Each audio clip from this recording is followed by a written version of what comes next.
In the autumn of 1879, in the rural Virginia countryside near the town of Lynchburg, a state inspector, conducting routine visits to charitable institutions, made a discovery that would shock the medical community and expose one of the most disturbing cases of systematic child abuse in American history. At the Riverside Home for Orphaned Children, a private institution that had operated for nearly 15 years with minimal oversight, the inspector found 23 children whose physical development had been deliberately and systematically stunted through methods that physicians would later describe as torture disguised as care. The children ranged in age from 7 to 16 years old, but all were dramatically smaller than they should have been, their growth arrested at stages that corresponded not to their actual ages, but to the length of time they had spent at the institution. A 12-year-old girl had the physical development of a 6-year-old. A 15-year-old boy stood barely 4 feet tall. Their bodies bore the signs of chronic malnutrition. Their bones showed evidence of repeated fractures that had healed improperly, and their behavior suggested psychological trauma so profound that several doctors who examined them initially believed they were looking at children with severe developmental disabilities rather than at victims of deliberate abuse. What made the Riverside case particularly horrifying was not just the physical harm that had been inflicted on these children, but the systematic, methodical nature of the abuse and the twisted philosophy that had motivated it. The woman who operated the orphanage, Margaret Holloway, had developed an elaborate ideology that justified keeping children small, arguing that stunted children were easier to control, less expensive to feed and clothe, and more appealing to potential adoptive families who wanted young children but couldn't obtain infants. She had created detailed protocols for limiting growth, had kept meticulous records of her methods and their effects, and had continued her practices for over a decade, despite growing evidence that she was causing permanent harm to the children in her care. The basement of the Riverside Home, where much of the most severe abuse had occurred, would be described by investigators as a chamber of horrors. It was here that children were confined in spaces too small to allow them to stand fully upright, were subjected to dietary restrictions so severe that their bodies began consuming their own tissues for energy, and were given substances that Holloway believed would inhibit growth. When the full scope of what had been done to these children became known, it would spark outrage across Virginia and lead to fundamental reforms in how orphanages and children's institutions were regulated and inspected. Before we continue with the disturbing story of the Riverside Home for Orphaned Children and the woman who deliberately stunted the growth of the children in her care, subscribe to Shadows of America and hit that notification bell. We release hour-long investigations every day at 9 a.m.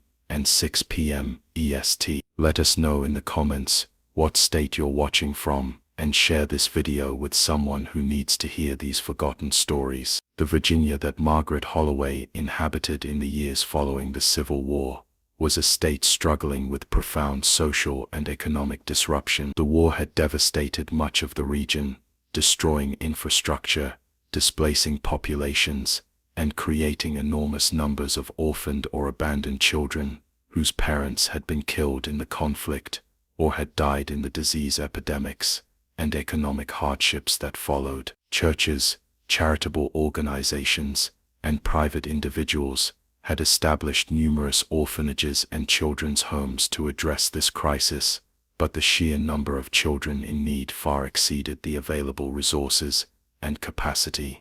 In this context of overwhelming need and limited oversight, it was possible for institutions to operate with minimal scrutiny from authorities. Private orphanages, like the Riverside Home, were inspected infrequently, if at all, and as long as they didn't request public funding and didn't generate complaints from neighbors or community members, they could function largely as their operators saw fit. This lack of oversight created opportunities for individuals with good intentions but inadequate resources and it also created opportunities for those whose motivations were less benevolent. Margaret Holloway had opened the Riverside Home in 1865, just months after the war ended.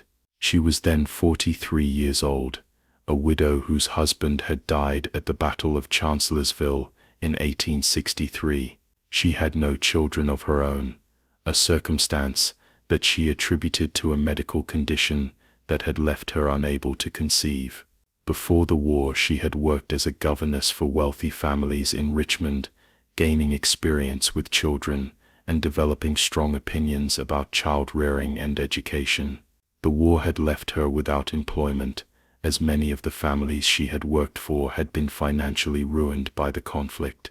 The Riverside Home began modestly, occupying a small farmhouse on the outskirts of Lynchburg that Holloway had inherited from her husband's family. Initially, she took in just 3 or 4 children at a time, supporting the operation through a combination of her own modest savings, donations from local churches, and fees from families who could afford to pay small amounts for their children's care. The children who came to Riverside were typically between ages 3 and 7, young enough to need significant care and supervision, but old enough to have survived the dangerous early years of childhood when mortality rates were highest. For the first few years, Riverside appeared to be a reasonably well-run institution. The children were adequately fed, clothed in simple but serviceable garments, and received basic education in reading and arithmetic. Holloway maintained discipline through strict routines and clear rules, but she didn't initially employ the harsh punishments that would later become characteristic of the institution. Neighbors occasionally saw the children working in the garden or being led to church on Sundays, and they appeared healthy if rather subdued. But by 1868 or 1869, something began to change in how Holloway operated the orphanage. The exact trigger for this change isn't entirely clear from the historical record, but Holloway's own journals and letters suggest that she became increasingly frustrated with the practical and financial challenges of caring for growing children. As the original group of children matured and required larger portions of food, more substantial clothing, and more space for housing, Holloway found that her limited resources were being stretched beyond their capacity. At the same time, she was receiving fewer requests from potential adoptive families who typically wanted very young children rather than those who had already reached school age. It was during this period of frustration that Holloway began to develop the ideology that would justify her subsequent actions. In letters to friends, and in her private journals, she began articulating a theory that children were most valuable and manageable when they remained small, that keeping children in a state of perpetual childhood would benefit both the children themselves and those who cared for them. She wrote extensively about how small children required less food, less space, less clothing, and less supervision than older children, making them more economical to care for in institutional settings. More disturbingly, Holloway began to argue that keeping children small was actually beneficial to the children themselves. She claimed that small children were happier, more innocent, and less troubled by the difficulties of adult life. She suggested that by preventing children from growing, she was protecting them from the harsh realities of maturity, keeping them in a state of protected childhood indefinitely. This reasoning bore disturbing similarities to the paternalistic ideologies that had justified slavery, the idea that certain people were better off being controlled and protected by others who knew what was best for them. Holloway's first experiments with growth inhibition began tentatively, with minor restrictions on the diet of 1 or 2 children who she decided were growing too quickly. She reduced their portions at meals, claiming that they were becoming overweight and needed discipline. She monitored their growth carefully, recording their heights and weights in journals, where she tracked what she called their development. When she observed that reduced food intake did indeed slow their growth rate, she became emboldened to expand her practices. By 1870, Holloway had developed what she considered a scientific approach to controlling children's growth. She had read medical texts about nutrition and child development, and she believed she understood the mechanisms by which food intake influenced physical growth. She began implementing systematic dietary restrictions for all children at the orphanage who had reached what she determined was their optimal size. Children who she decided should remain small were placed on reduced rations, given less protein and fat while being kept on higher proportions of simple grains that would provide enough calories to sustain life, but not enough nutrients to support normal growth. The effects of these dietary restrictions became apparent within months. Children who should have been growing rapidly during their developmental years began to show stunted growth. Their height increases slowed dramatically or stopped entirely. Their bodies remained small while their ages continued to advance, creating increasingly dramatic disparities between their chronological age and their physical development. A child who came to Riverside at age 6 might remain at roughly that size for years, their 7th, 8th, and 9th birthdays passing, while their bodies stubbornly refused to grow under the constraints of malnutrition. But malnutrition alone wasn't sufficient to completely arrest growth, and Holloway discovered that some children, particularly those with more robust constitutions, continued to grow despite the reduced food intake. She needed additional methods if she was going to maintain complete control over their physical development. It was during this period that she began exploring more aggressive interventions. Holloway had connections with several physicians in Lynchburg, men who would occasionally visit the orphanage to treat sick children. Through these connections, she learned about various substances and procedures that were being used experimentally in medical practice. She became particularly interested in drugs and treatments that were thought to affect growth and development. Some of these were legitimate medicines being used for genuine medical purposes, but Holloway began acquiring them for use in what amounted to human experimentation on the children in her care.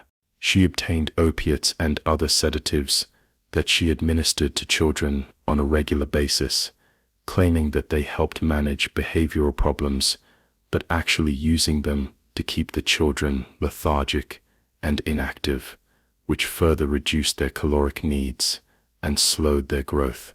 She acquired various tonics and patent medicines that were advertised for controlling growth or managing development, substances whose actual effects were poorly understood, but which Holloway believed might help her achieve her goals of keeping children small.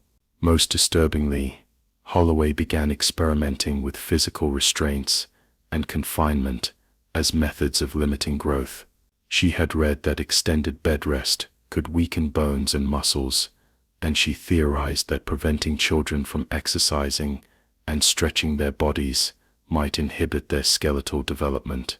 She began confining children for extended periods, initially in small rooms on the upper floor of the orphanage, but eventually in the basement, where she could control their environment more completely, and where their confinement would be less visible to any visitors who might come to the house. The basement of the Riverside Home became the site of the most severe abuse. Holloway had the space modified to create what she called treatment rooms, small chambers where children could be confined for days or weeks at a time. Some of these spaces were so small that a child could not stand upright or stretch out fully when lying down.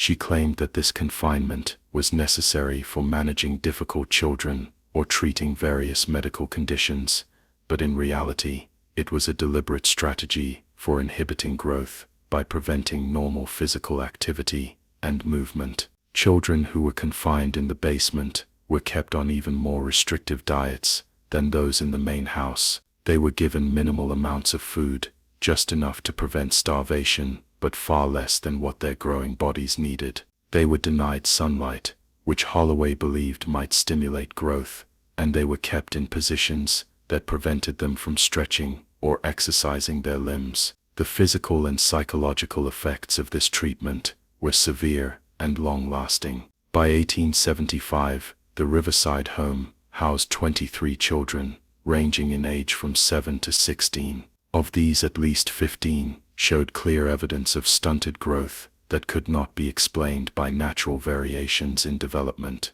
These children were dramatically smaller than their ages would suggest, their bodies frozen at earlier developmental stages, while their minds continued to mature, creating a disturbing disconnect between their physical and mental ages. A 13-year-old with the body of a 7-year-old, a 16-year-old who looked like a small 10-year-old. These children were living evidence of Holloway's systematic abuse, though no one outside the institution yet understood what was happening.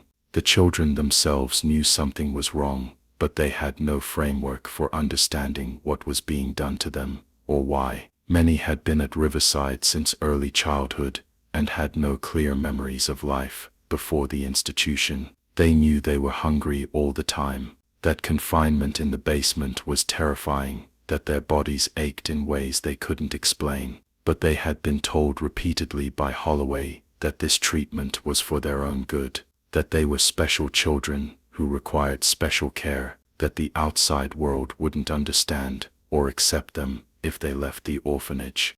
Holloway had created a closed system where the children's reality was entirely controlled by her. They had no contact with the outside world, except on rare supervised outings to church.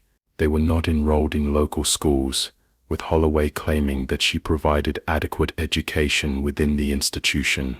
They had no visits from family members, as most were true orphans with no living relatives, and those who did have extended family were told that visits would be disruptive to the children's adjustment and treatment. This isolation allowed Holloway to maintain her practices without interference, but it also created conditions of profound psychological harm. The children lived in constant fear of punishment, of being sent to the basement, of having their food rations reduced further.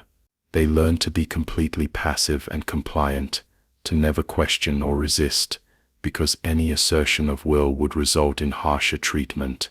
The older children, particularly those who remembered a time before Riverside, or who understood that their physical development was abnormal, experienced deep shame and confusion about their bodies, wondering why they remained small while knowing somehow that they should have grown.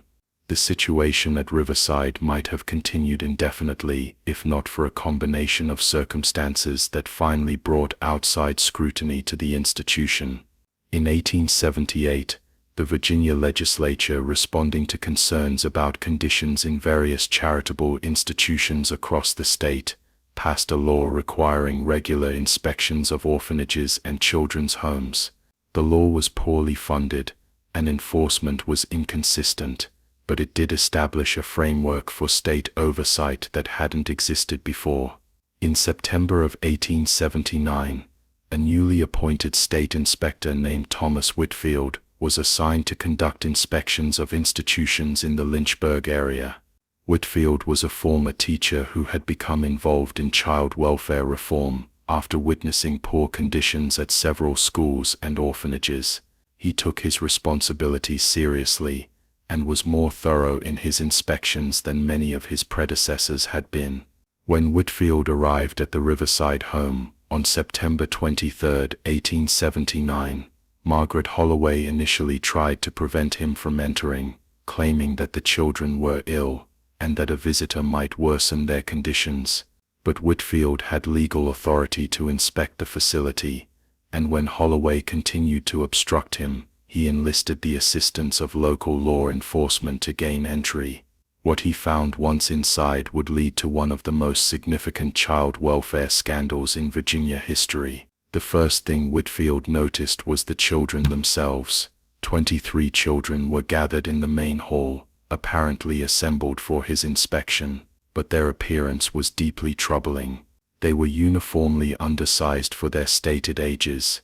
Their clothing hung loosely on frames that appeared skeletal.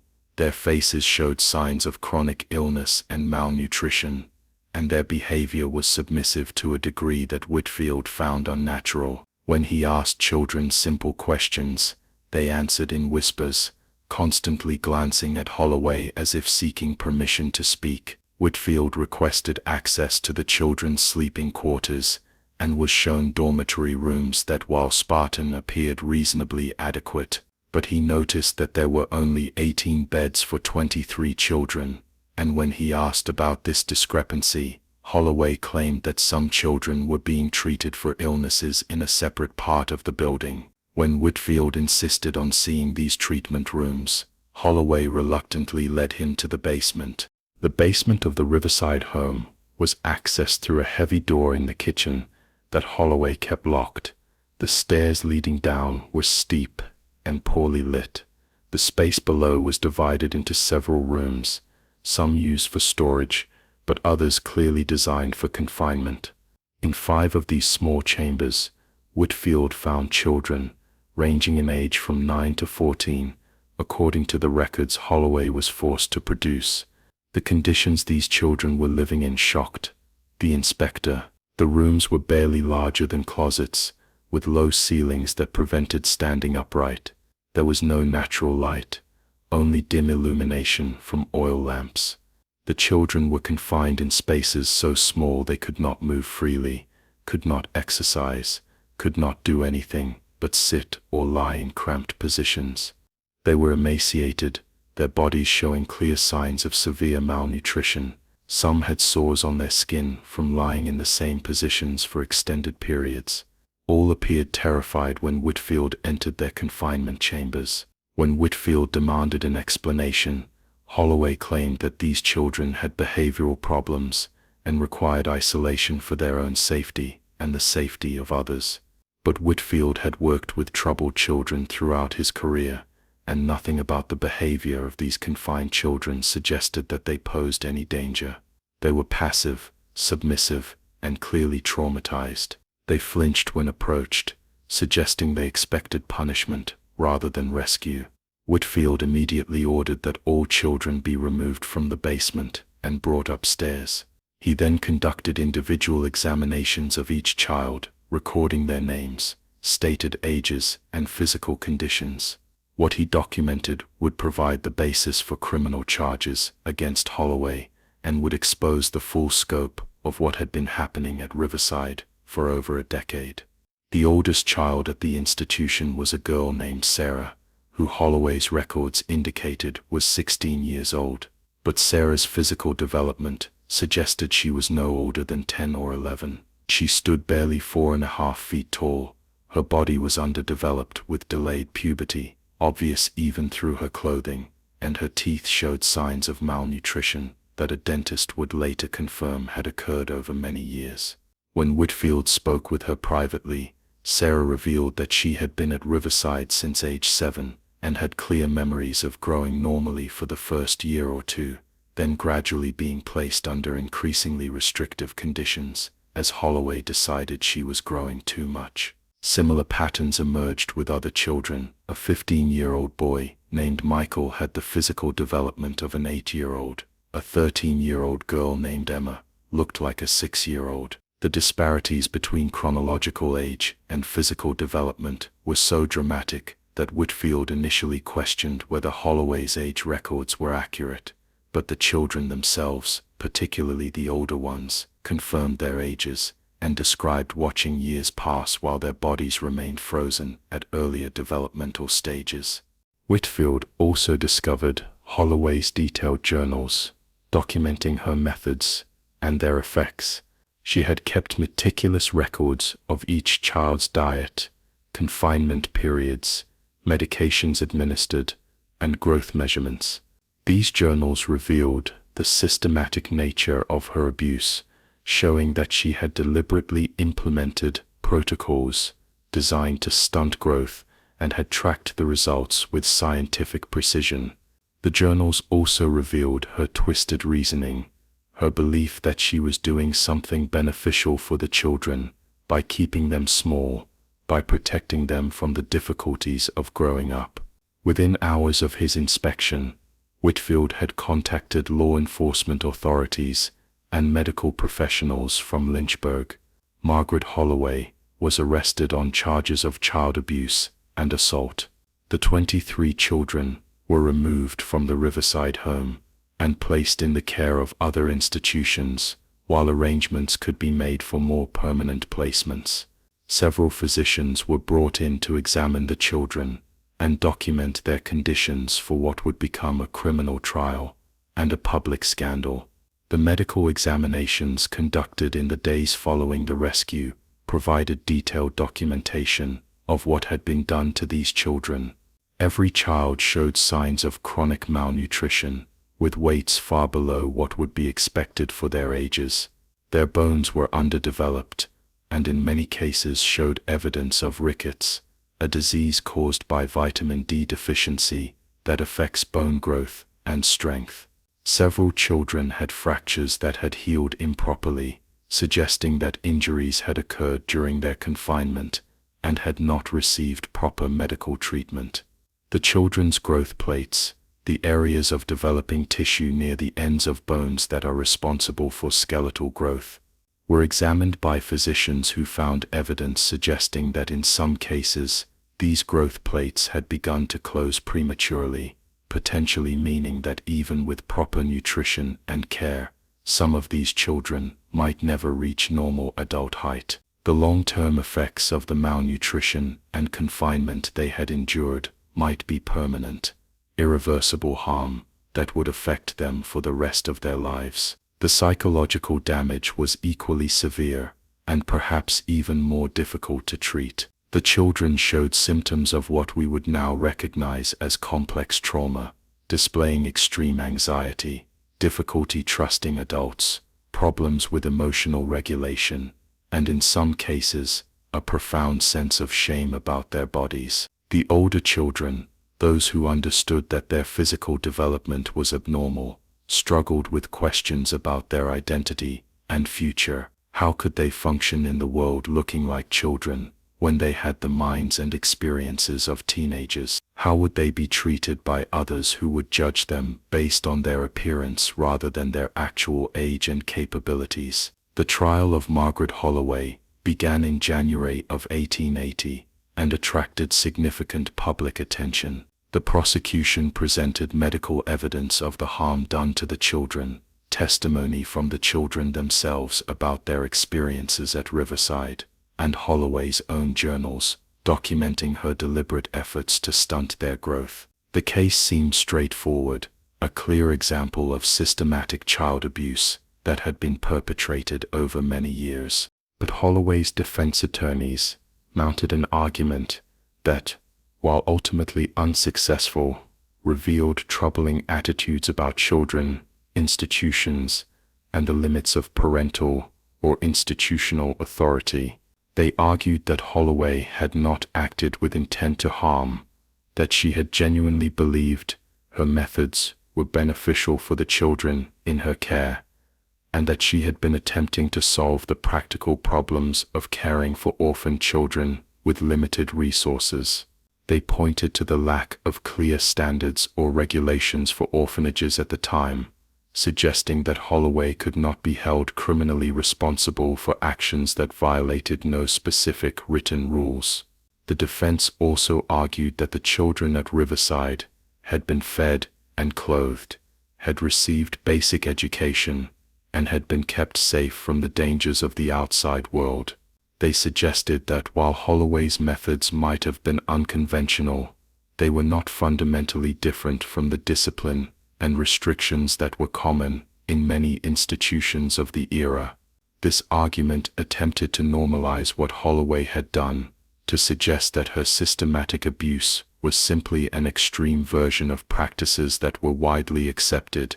The prosecution countered by emphasizing the deliberate nature of Holloway's actions, her conscious decision to implement methods designed to prevent normal growth, and the extensive documentation she had kept showing that she understood she was conducting experiments on human subjects.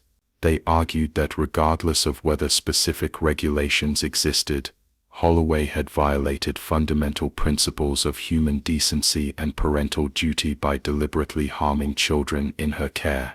The jury deliberated for less than 3 hours before returning a guilty verdict on multiple counts of assault and child abuse. Holloway was sentenced to 15 years in prison, a relatively harsh sentence for the time that reflected the severity of her crimes and the public outrage that the case had generated. She served 11 years before dying in prison in 1891 at age 69, never expressing remorse for what she had done, and maintaining until the end that her methods had been misunderstood by people who didn't appreciate the challenges of caring for orphaned children. The 23 children from Riverside faced difficult paths forward. Medical authorities attempted to provide treatment that might reverse some of the damage that had been done to their bodies. The younger children were placed on high-nutrition diets designed to promote catch-up growth, with some success. Several of the children who were removed from Riverside at younger ages,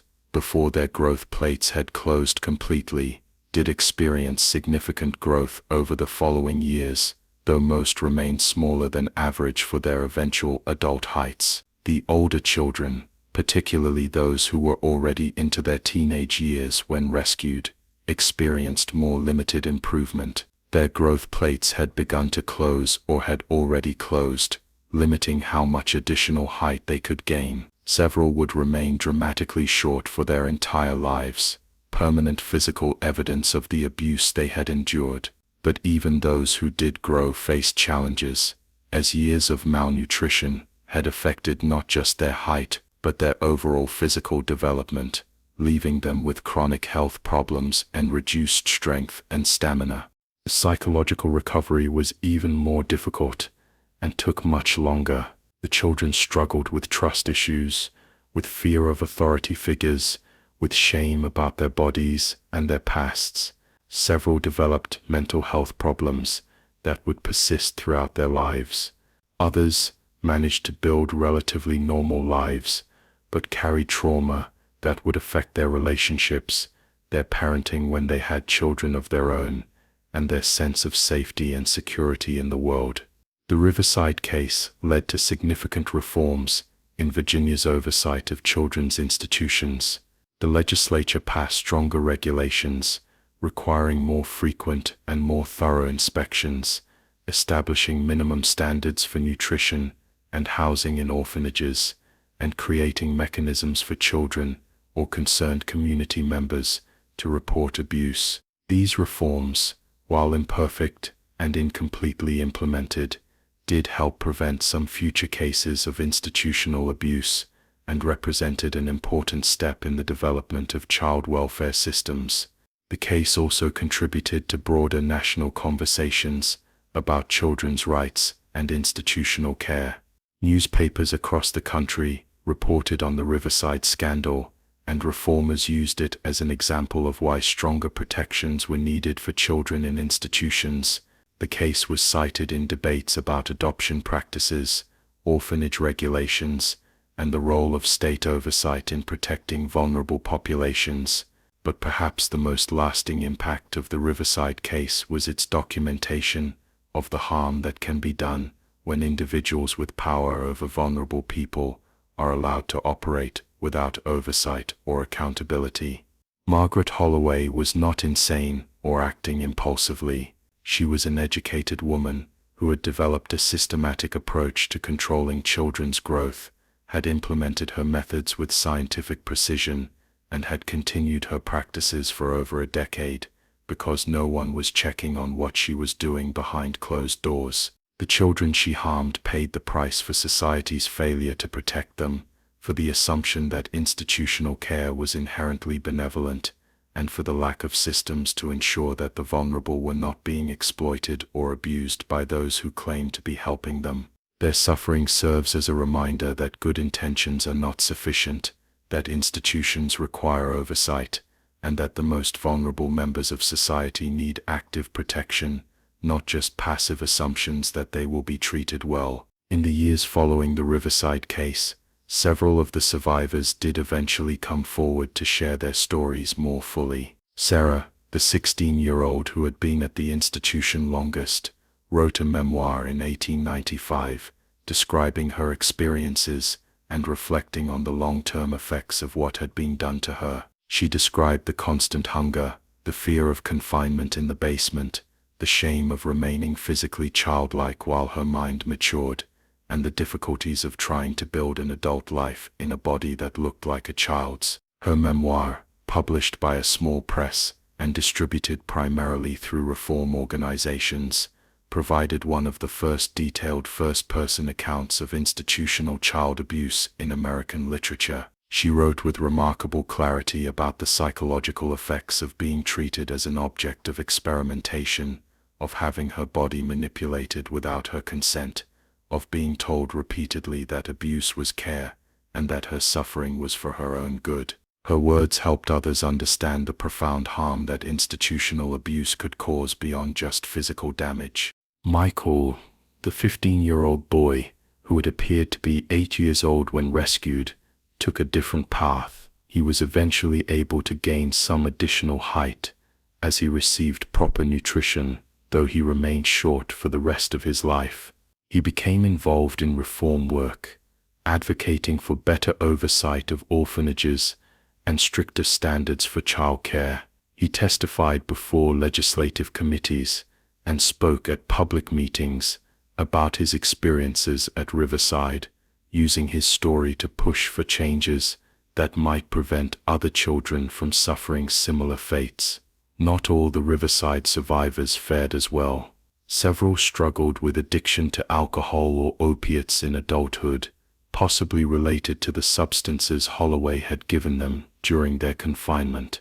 Others dealt with chronic mental health problems, including depression and anxiety.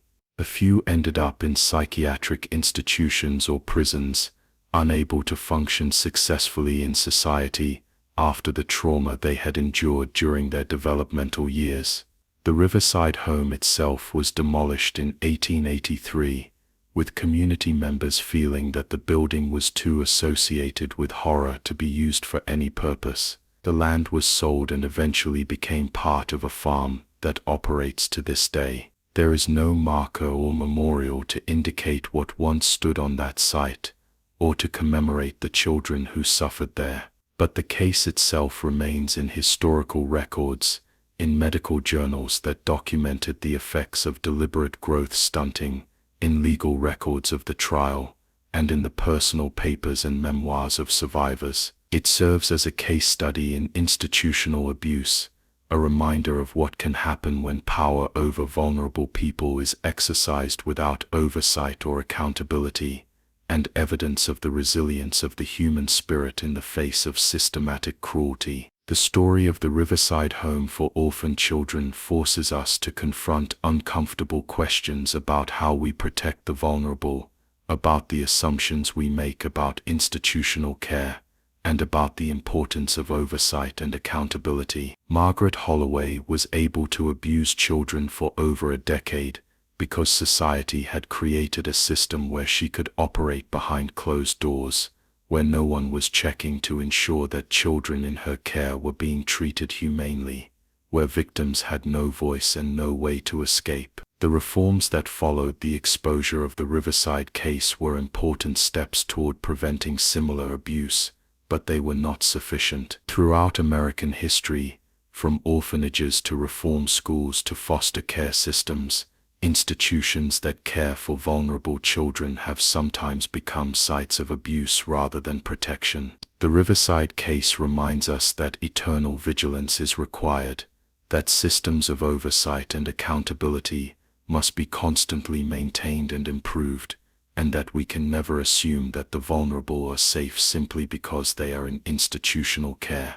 What do you think about this case? What responsibilities do we have to protect children in institutional care? How can we ensure that those with power over vulnerable people use that power responsibly? Leave your thoughts in the comments below. If you found this investigation compelling, subscribe to Shadows of America. We release documentaries like this every day at 9 a.m. and 6 p.m. EST. Hit that like button, share this video, and let us know what state you're watching from. The past is never truly buried, it's just waiting in the shadows.